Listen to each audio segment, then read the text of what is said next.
Hi guys, welcome back to my channel. So, I'm here to do my April wrap-up. I read a lot of books, but I don't think it's gonna take too long, only because I read a lot of series. So, but we'll see. It could take long, just because, yeah.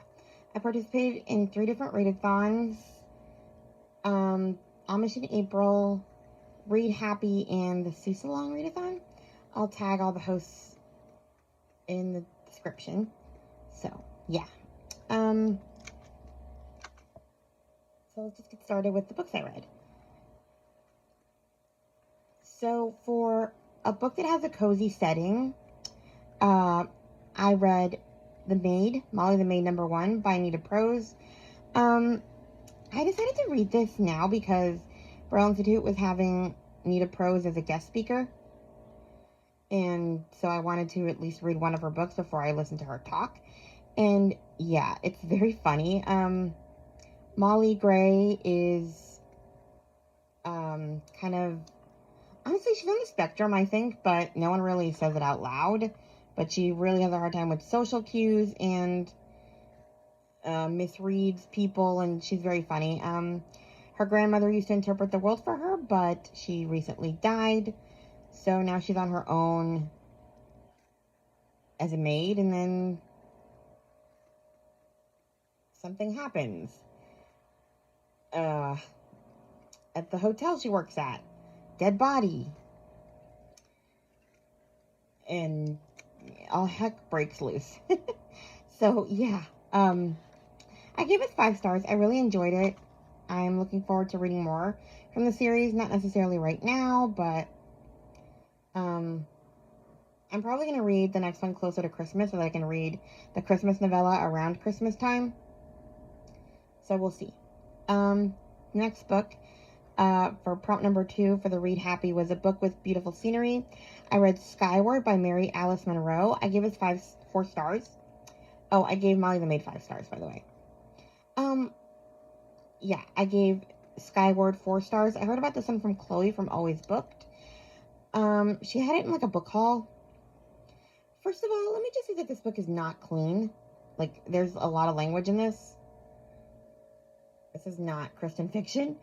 But we have ER nurse Ella Majors has kind of burned out from her job, and she accepts a temporary position as a caregiver to Marion Henderson, a 5-year-old who just got diagnosed with diabetes, type 1, single father trope, that kind of thing. I gave it 5 star. I used it for this particular prompt for beautiful scenery because Harris works with wild birds, so there's a lot of wild bird imagery. Honestly, I'm not very good with beautiful scenery books. I just don't have the patience for it, probably because I can't see the beautiful scenery, so I have no patience for the descriptions, so that's why I gave it 4 stars, even though that's kind of what I was looking for in a book for that prompt. But yeah, there was also a lot of language in this one. I don't know. I'm not usually super picky about language, but, it kind of bugged me in this particular one. I don't know why. But yeah, single father trope. Also, there's a small matter of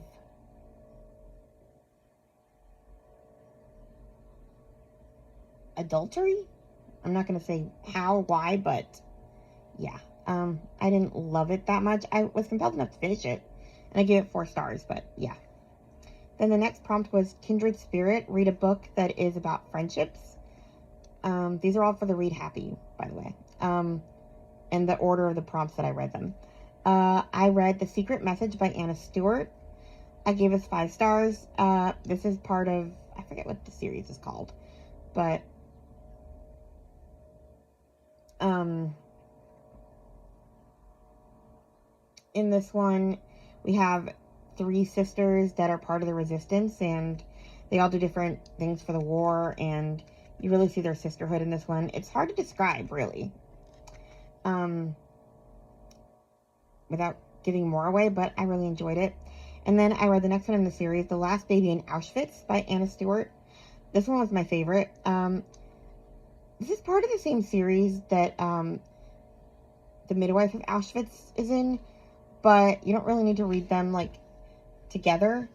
You need to read The Midwife of Auschwitz and The Midwife of Berlin together, because they go together, but the other ones, they're just about people that they kind of, they're in the same universe. So, like, in this one, we are dealing with, what's her name? I think Naomi? Yeah, Naomi I can't pronounce her name. Demetrio? She's Greek, Jewish Greek, and yeah, it's her time in the war, and she ends up in Auschwitz. We actually do meet her in The Midwife of Auschwitz. We just don't get her story because we're following Esther and Anna in that one. But they're friends with her, so we do meet up. There's a crossover with them in this book. But yeah, we know that she has a baby from the first book. It's hard to explain. I guess it's not a bad thing to read a lot of these in order. But you could definitely read the Resistance Sisters out of order. There's really barely any overlap at all in that one.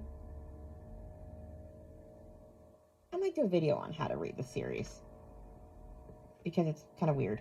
But anyway, this one was The Last Baby in Auschwitz because he was, like, one of the last babies born there, I guess. Her baby, Naomi's baby. And they were able to escape, so yeah. But I really love this series. I don't know, there's just something about war and babies that, yeah. But you really do see their sisterhood in this one too. Like, this one really is kindred spirits, not just in sisters, but in friends. So, you know. So there's that. I give both of those 5 stars. I think it's the end of that series. Then I started reading for Amish in April. I read a mystery. There was only 2 prompts for Amish in April: read a mystery and read a romance. So for the mystery, I read Newlyweds Can Be Knocked Off. And I also counted it for Read a Book with a Pet for the Read Happy, because in this one we really see a lot of Jethro the pig in this book. There's a pig that's in this series and in the Amish Candy Shop mystery series, and Juliet, the minister's wife, is always pawning him off on people to babysit because she's busy. And in this one, she was pawning Jethro off on the Amish matchmakers because Bailey wasn't there from the other series. Anyway, I can't really talk about that series too much just because it's in the middle of the series, but yeah, Newlyweds Can Be Knocked Off, I gave it 5 stars. It was very funny, the newest book in the Amish Matchmaker series. And then I read Truffle Trouble, Amish Candy Shop Mystery number 10. That one just came out, like, at the end of March. And I used it for one of the prompts in the Sue-Salong. Like, the one that, I'm not even going to, alliteration in the title. Truffle Trouble. But yeah, it was great. I enjoyed it. Then for Delicious Food for the Read Happy, I read, and Community, a book that features community. It counted for both. I read Ink and Shadows by Ellery Adams, 5 stars. It's part of the Secret Book and Scone Society series. I wanted to keep going, honestly. I might read the next one this month. I love this series. Just their sisterhood and all of that is really good. The small town vibes. This one had a lot to do with banned books, and there was a lot of, like, references to sweets, candy, pastries. So yeah, it worked real well for delicious food. I wanted a book pocket.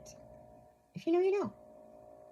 Then for a book that has a favorite hobby, I read the last 2 books in the Half Stitch Amish Quilting Club series, the Tattered Quilt and the Healing Quilt.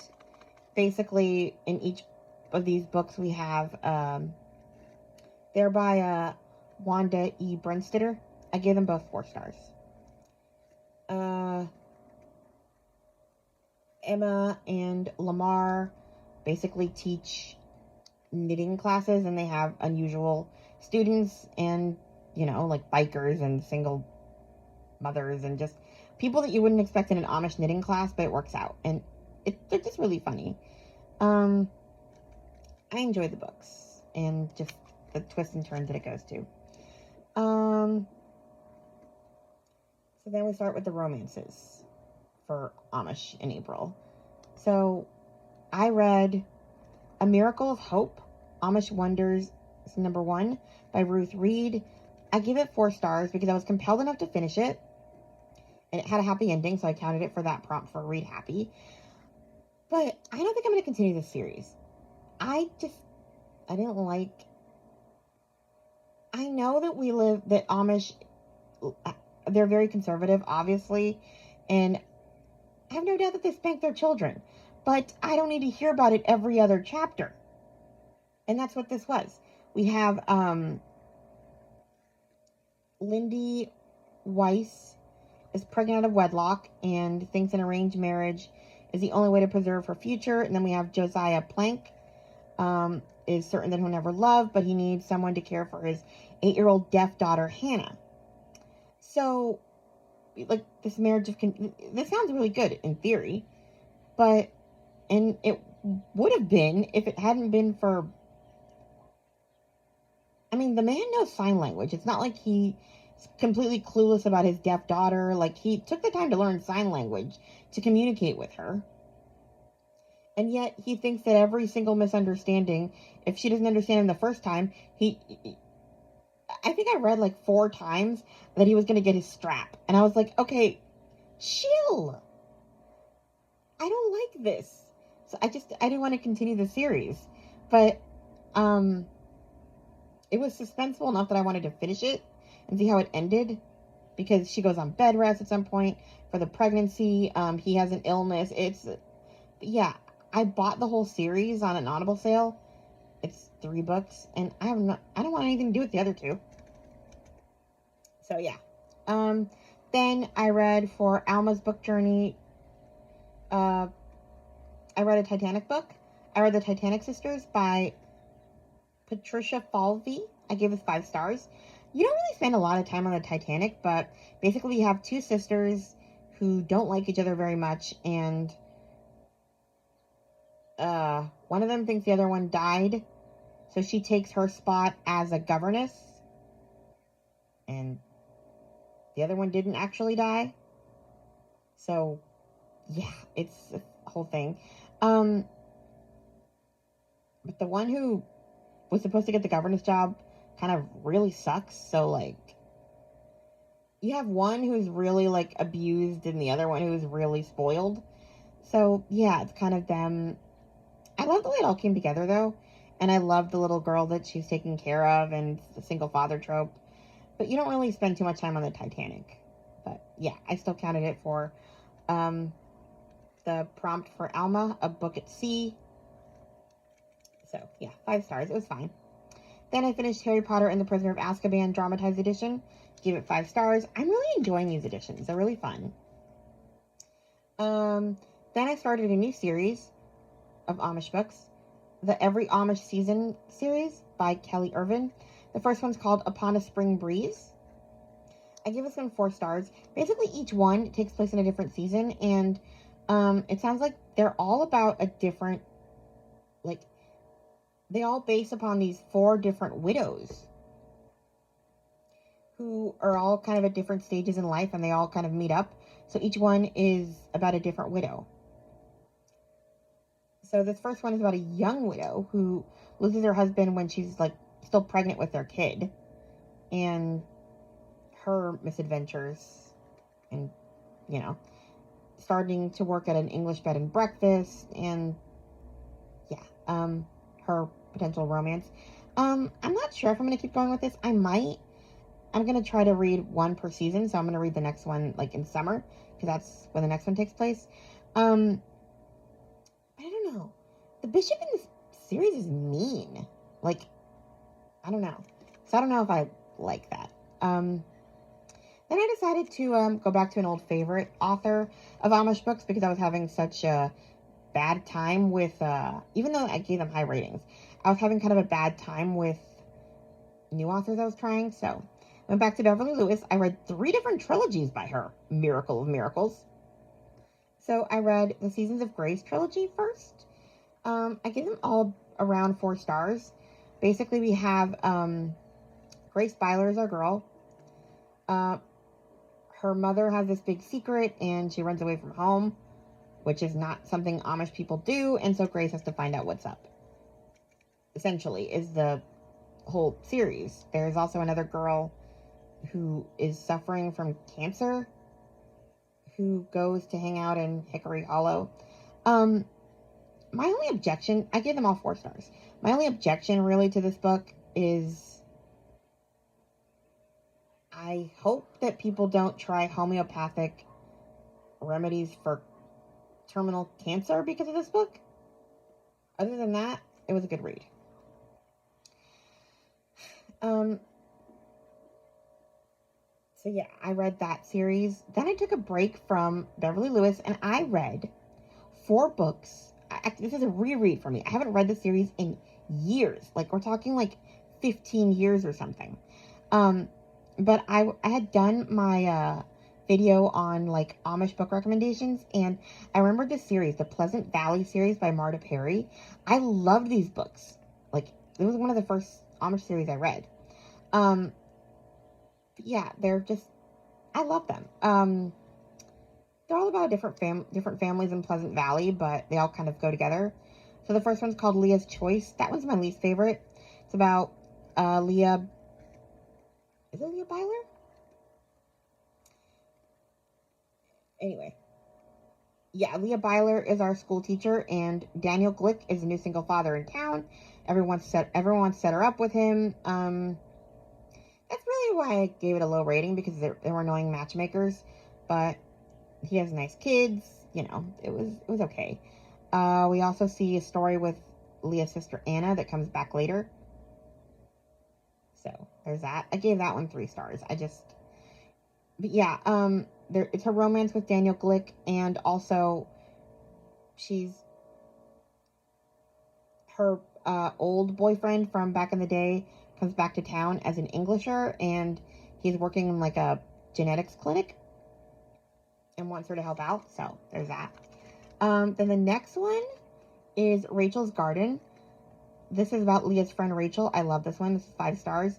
Leah's friend Rachel's husband passes away, leaves her to take care of their 3 children. And it's a best friend's brother, or best friend trope. Husband's best friend feels guilty about his death, is trying to help her out. I love this one because it's really about her growing her own business and garden, and him kind of encouraging her. It's just really cool, like her standing on her own. It's weird to say that because they're like Amish, but I love this one. And then we have Anna's Return. I gave this one 5 stars. Anna, who's Leah's sister, returns after figures away in the English community with a baby. The Scandal. This one's one of my favorites. And then I had to finish it off with Sarah's Gift. It's about a midwife. It just worked. I was going to read a different midwife book for Jeanette's challenge, which is like a healthcare worker. But I changed my mind and I read Sarah's Gift instead. I reread it. It's about a midwife who comes... She's the niece of someone who lives in Pleasant Valley, so she comes to help her aunt start her midwife practice. And, man, like her romance with a guy who... He is kind of against midwives because his mother died giving birth with a midwife. And, yeah, but the way everything came together, I love this book. It's like one of my favorites in the series. Anna's Return followed by Sarah's Gift. I'm going to read the next ones later, but I had to finish off the month with that one.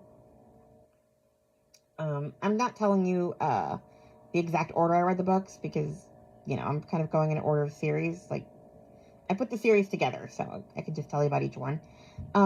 But yeah, that was one of the very last books I read in the month. I just had to. Now we're back to Beverly Lewis. I read the Rose trilogy. The Thorn was the first one. I gave it 5 stars.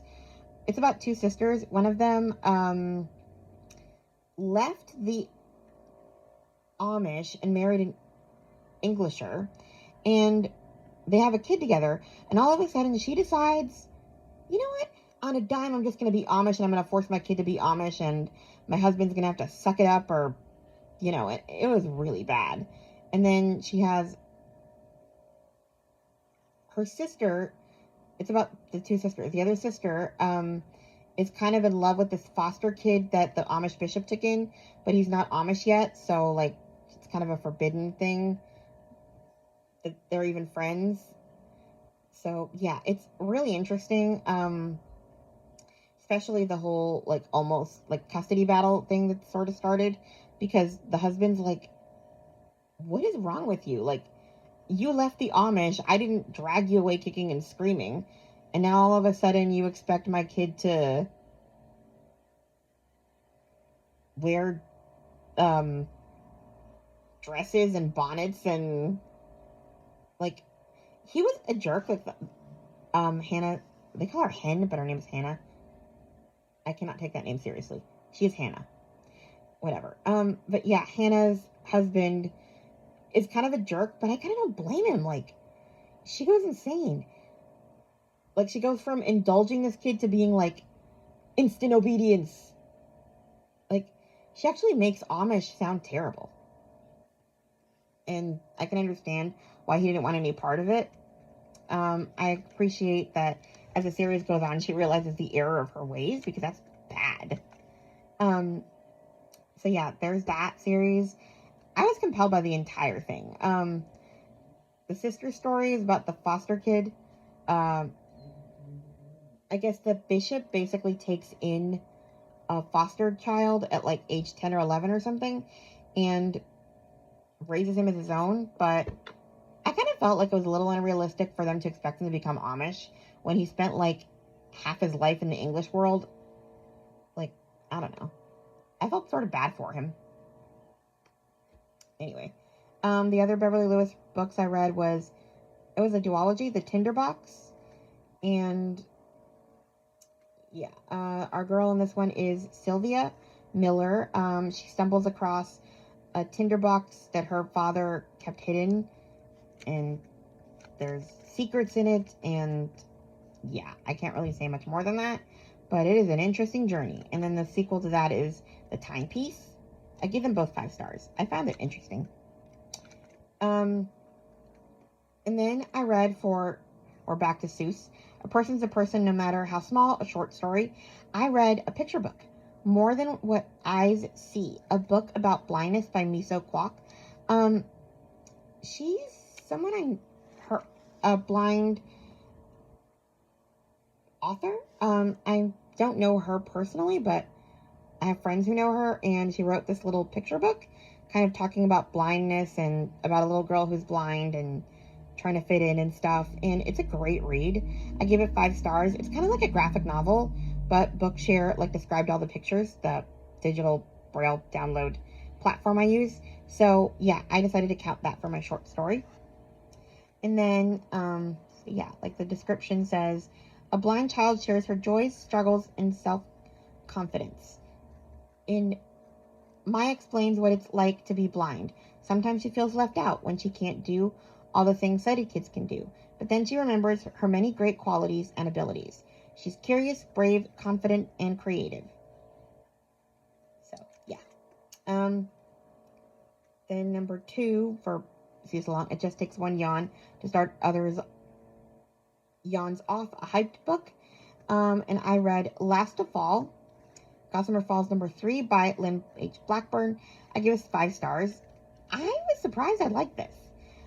Because I'm very much, I'm not a huge second chance person, and I enjoyed this. This is Mo and, what was her name? What was Bronwyn's story? And you kind of knew that they weren't, like, speaking to each other. So it was just all very mysterious as to why. Actually, did I give it 5 stars? I might have given it 4 stars. I don't remember. I forgot to write it down for this one. But I would round it down to 4.5 because I did enjoy the sappy ending. But I felt a little anticlimactic with the big secret. Like, the big thing that they're not speaking to each other over, they act really childish about it. I thought it was going to be something much worse than it was. So, I don't know. And the way she's like, I told you I wouldn't speak to you ever again, so I'm going to keep my word. It's so dumb. Like, if you're asking him for help, then you got to talk to him or you don't get help. Like, you can't ask for help and then pass notes back and forth like a 2-year-old. Anyway. But yeah, I enjoyed it. I'm glad. It had a nice end. I like the first book best. I liked the first book in the series best. Yeah. So, but that one's still good. Second one, not so much. And then I decided to end the month off with a fairy tale retelling. I wanted to finish a book on the last day of the month. I don't know why, but it needed to be a short book, so I read To Defy a Dream by Mary Meekum. I gave it 4.5 stars. What if Sleeping Beauty pricked her finger on purpose? So we have Princess Aurelia's kingdom is plagued by the eternal slumber, a disease progressively ensnaring the minds of her subjects. After Aurelia wishes for the means to revive her brother, her sinister fairy godmother presents an ominous suggestion. Aurelia must stab herself with a poisoned spindle, and so she ends up in the dream world, and she ends up finding Everett, the love of her life, as well. So now she has to pick who she's going to bring back with her, because she can bring one person back with her to help save the world. I gave it 4.5 stars because this was one where I wasn't a fan of the second chance romance. I didn't feel like this guy deserved to get her back. But I love the world so much, and there was so many twists that I didn't see coming that I gave it a high rating anyway. So, yeah. Taylor from Tales and Treats with Tay said in her review that it's part of a series. What's the series? Because I didn't see that in Goodreads. Anyway, that's everything I read in April. Please like, comment, and subscribe, and I'll talk to you guys in my next video. Bye. Speech on. Stop recording video.